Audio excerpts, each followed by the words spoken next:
విడు మొరటోడు అని వాళ్ళు వీళ్ళు ఎన్నెన్ని అన్న పసి పిల్లవాడు నవ్వాడు.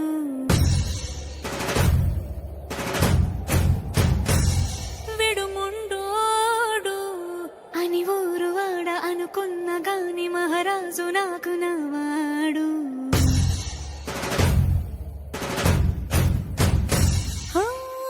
మాట పెడుసైనా మనసులో వెన్న రాయిలా ఉన్నవాడిలోన దేవుడెవరికి తెలుసును నాకన్నా. సూసేకి అగ్గిరవ్వ మాదిరే ఉంటాడే నా సావే.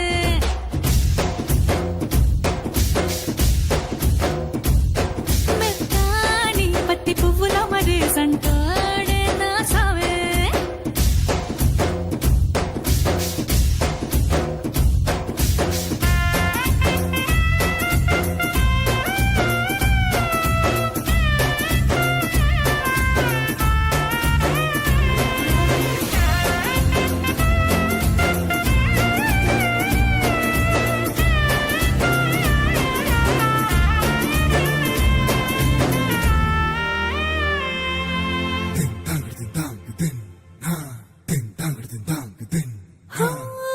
ఎర్రబడ్డ కళ్ళలోన కోపమే నీకు తెలుసు, కళ్ళలోన దాచుకున్న చెమ్మ నాకే